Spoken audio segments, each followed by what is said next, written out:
Right, so I'll just do a demonstration. Right, so I thought I did this last week as well, actually, the organic. So the organic chemistry is the biggest problem that everybody has with the chemistry. So I'll just get the annotate bar up. So it's on the side, they've just altered it. So I'm this week, so I'm a bit weird. It's a bit weird for me, actually. Right, so if I think of something, I know I did crude oil yesterday. Okay, so crude oil, I actually drew it as a table in the end, which would probably be easier for you to see it, as opposed to drawing the column out, because I'm not very good at drawing either. And so this is how I would teach it. So this is how I taught it yesterday. So this was yesterday's year 11 group. So I found that they like tables a lot.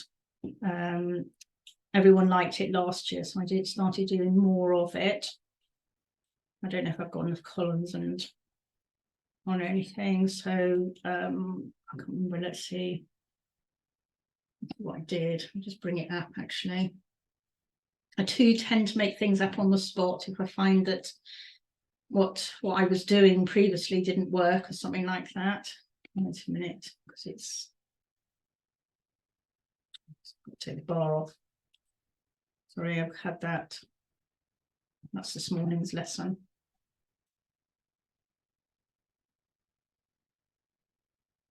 That didn't come up. That's the wrong lesson.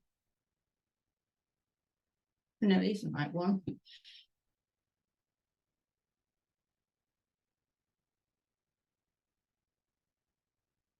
Oh, there we are. So 15, that's why.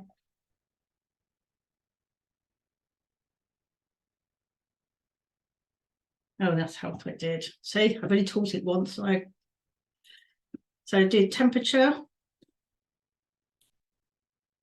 followed by fraction,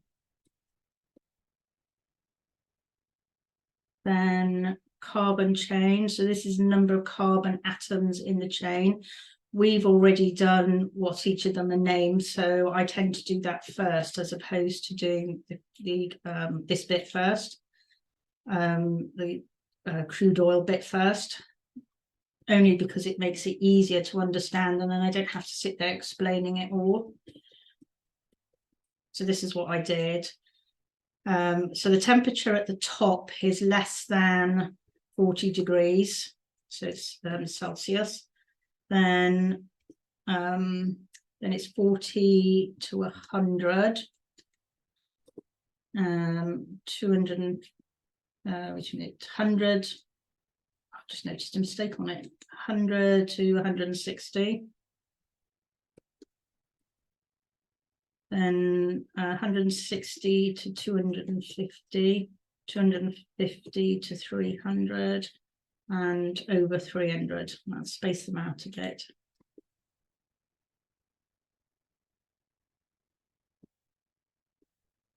Then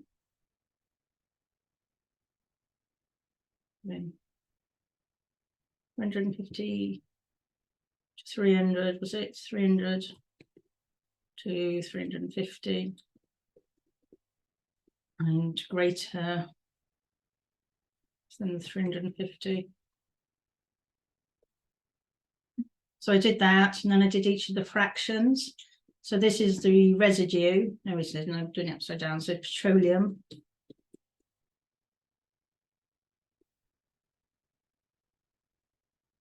The gas.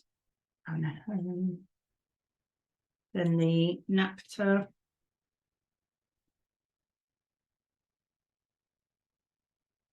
I spelled that wrong, sorry.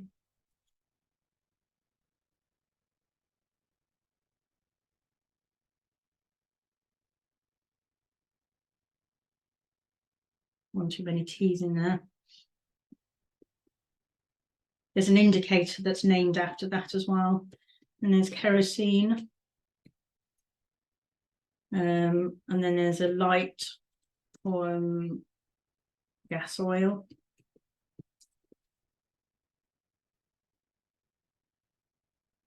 and a heavy gas oil. And then the residue.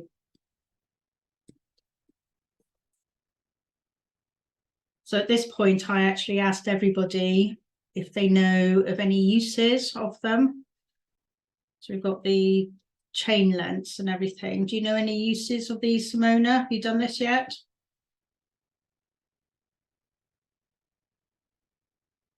I don't think I did. I don't remember it. You To don't be remember honest. it. Okay. If you want to write this down, okay? Because it'll help you. Yes, yes, I'm writing it down. Good. Right, so the carbon chain is 1 to 4 at the top. The gas, it's gasoline, and that's 5 to 9 carbons in the chain. Naphtha has 6 to 11. Kerosene has 11 to 18. Do you see some of them overlap, some of them don't? The light kerosene, was it 11 to 18? Yes, I've done that bit. Light gas is 16 to 20. Heavy gas is 20 to 25. And the residue is 25 plus, basically. So then the uses of petroleum gas is in cooking. So you've heard of methane at all?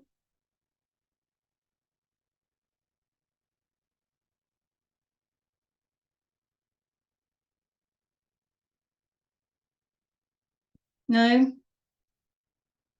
So methane is what, like the gas boiler that's on. If you have a gas cooker, it's methane that's used. If you go camping, it's butane, and propane. It's a mixture of gases. The next one down is lubricating oil.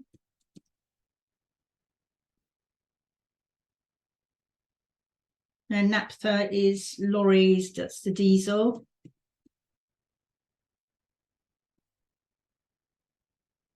Kerosene is used in planes. The light gas oil is used as a solvent. Solvents are used in paints and things like that.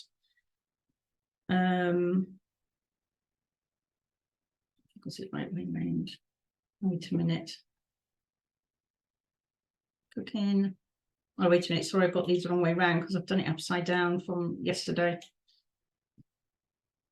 Sorry, the gasoline. Yes, that's cars. The naphthalene is solvents.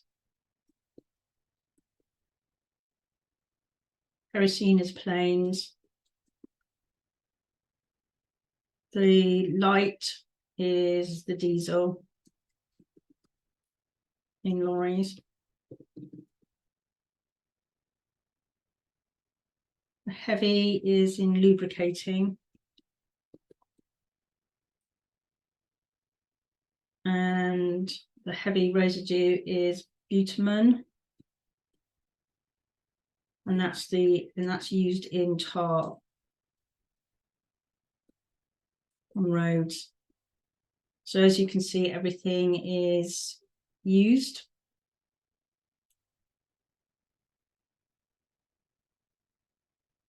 Then I need to make just no, that won't do, that one there. I need to make an adjustment so I can move this line over.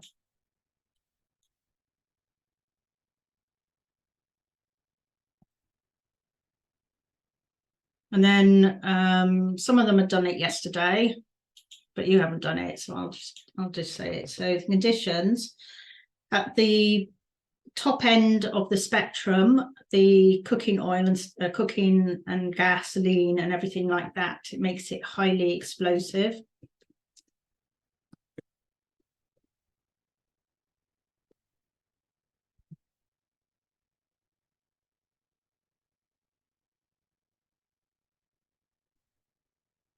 Also, it's very volatile.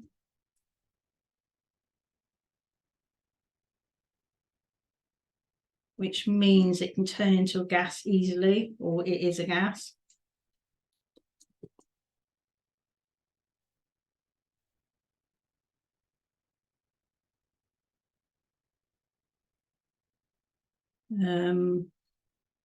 Has a high, low boiling point.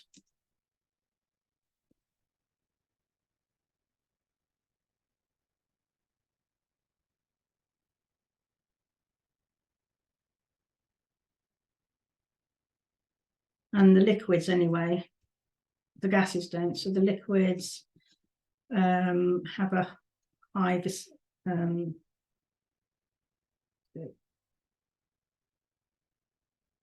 high viscosity.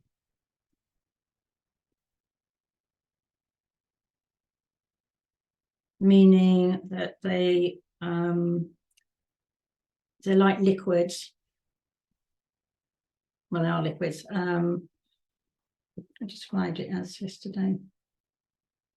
Runny. So viscosity is to do with how runny something is. I usually use something like syrup or treacle. So if you know anything about cooking, like when you cook, I don't know if you do any baking at home. So when you do like make flapjacks, you use what's it called? Syrup. And the other thing as well, it's if you make custard, that demonstrates how runny something is. If you're making the custard before you've put in the hot water or milk, then it looks like it's really, really runny, but it's not. So when it looks runny, it's high viscosity, and when it looks, when it's not runny, it's more like a solid. So custard is a bit like that. It's called a Newtonian fluid, which we're not doing at the moment, but it's something. And then down at the bottom here, so what I normally do is just say it's opposite to above. Because what I find is that when you remember both sides of it, then you start to confuse it. Not you necessarily, but people, if they start remembering something and then something else is the opposite, they get it mixed up. I mean, I do as well. So chemistry is really full of opposites, lots of opposites. And so I tend to teach it like this, that if you've got something and then the other side is going to be the opposite, now everyone is intelligent enough to realize that the opposite means the opposite. So if I say go right, for example, then you could then go left. But I don't need to say left because it's obviously the opposite. Or if it's high, then the opposite is low, that sort of thing. So when I say, so that's what I do when I'm trying to teach. So therefore the children then deduce it. If you deduce it yourself, you're less likely to get confused rather than if I just told you everything. And so a lot of it as well is in my teaching is getting them to think about things and how to work it out when I give them examples, and then leave them to work it out. And we discuss it then in the lessons. So that's when I'm doing question and answer type things. This is just teaching. And then we start. So the next lesson we'll be talking about probably this. I don't think it is actually. I think we are still teaching at the moment. So there'll be teaching lessons, and there's also Q&A, question and answer lessons. There's going over exam papers. We dig out the exam papers. At the moment, everyone in the group is an AQA board, but it doesn't matter if you're a different board. What boards are you doing? Simona, do you know what board you're doing? What? Do you know what exam board you're doing?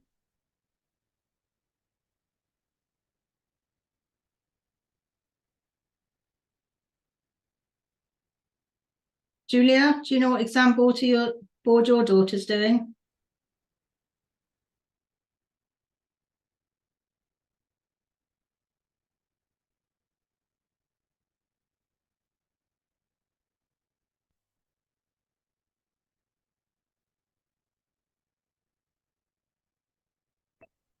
Sorry, can you hear me? I can now. Sorry, AQA we're doing. Okay, that's all right. Yeah, last year I had a mixture of Edexcel, OCR and AQA in the same class. WJ I have as well, but they're different. They work slightly different to the English board, so they're in a different group of their own. That's what today's, they were WJC, whereas yesterday was AQA. Some of it overlaps, not very much, but the Welsh boards do exams at the end of year 10 and the English boards do exams at the end of year 11 only, and Wales does it year 10 and 11. And they've got 6 units that are switched around, which is a bit of a pain. So as a result, I keep them separate. So like, for example, electrolysis is done in year 10 in AQA and all the other boards. And in WJC is done in year 11. So I can't do it in year 10 because they don't need it, because they won't be examined on it. So that's why I kind of keep them separate. But all the English boards can go in together because they will do the exam in year 11. Wales decided to be different when they switched it all over. So that gives you an idea how I teach. Do you like that? Yeah, it looks very good. Kezia was involved in this chemistry, physics and biology lessons from September in the group, but there was very little explanation, more just going over exam questions. Right. And she didn't feel like she was getting hardly anything from it. Okay. So that's why we've decided to look at something different. So because she wanted to go to Cambridge, but she wants to go to a top university. Yeah. But she's very good at maths. She's just not, she finds chemistry very difficult. Yeah. Especially the equations. Okay. And she didn't do well in her mock. She did in her physics and her biology, but I think she did poorly in her chemistry. Okay. Yeah, I do detailed explanations. I learned a long time ago that there's no point just doing exam questions if they don't actually know the knowledge. Exactly. So we find this with the A levels, the organic, everyone's saying, can we do exam questions? So I'm putting up the exam questions and for the organic side of it, and I go, right, how much of this can you do? And it's like, we've done a little bit like this or something like that. And then they go, well, we can only do 1 marker. Yes. And I go, yes, you can only do 1 mark because I've done the rest with you. And it all integrates into each other. And it kind of does that. Okay, so, all right. So Simone has said that I explain things very well, but her English isn't so good. So she struggles to understand.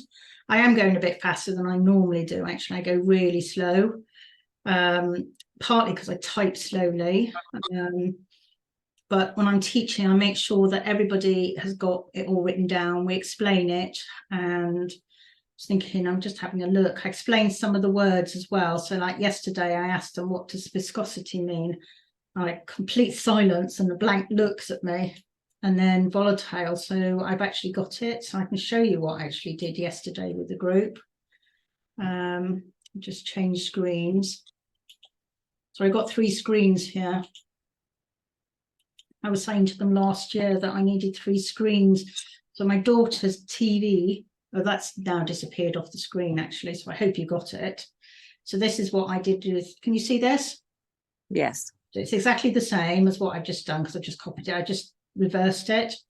I normally draw it out, but I'm terrible at drawing. I think I did draw it later.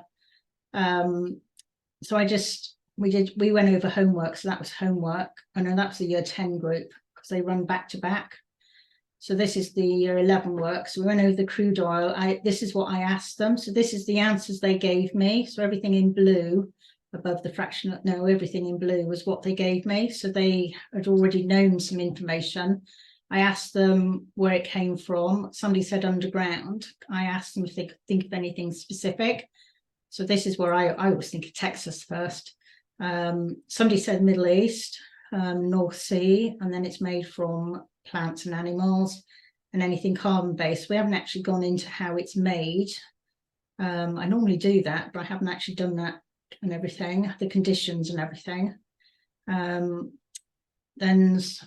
somebody came out with hydrocarbons because they've done it. So I asked them what elements, and I know it's obvious, but sometimes it isn't obvious. And then somebody else came out with fractions distillation. So I asked them what it meant, because they've done distillation in school, and we had to talk a little bit about that as well. And then this is the next bit. So we went on to, so we got on to alkanes, and that's as far as we got. In fact, we got on to balancing equations, and this is when I discovered that they couldn't balance the equation. So this is what they were coming out with. And then I gave them some extra tips and everything, and said that, and then this was a practice. Some of them got them right, and got it wrong. So these they got all right, but they were having problems with this. So we just stopped the lesson. So I didn't go as far as I wanted to go. I have a sort of lesson plan of what I'm doing. And we didn't get as far because I realised, well, they couldn't actually balance the equations, and they were struggling with it, especially the awkward ones. So the even ones are the awkward one, not the odd ones. So that's what we did yesterday in the lesson. Then I showed them a picture. So all of this is recorded and goes in a portal, which I had the drawing in the portal. That's what I did with them yesterday, actually, instead of me drawing it out. And I just showed them where everything was. And then when this comes, so we'll be doing the alkenes next and all the reactions. We haven't quite finished this topic yet. And so we'll do that next week. Actually, no, it won't be done next week. It'll be done in a fortnight's time. The lessons are on Friday, 6 o'clock for year 10 and 7 o'clock for year 11. I'll show you in a moment and everything. I'm away, so they're being covered next week by the physics teacher, actually. He covered me in the summer holidays as well. Right, so if I just go back.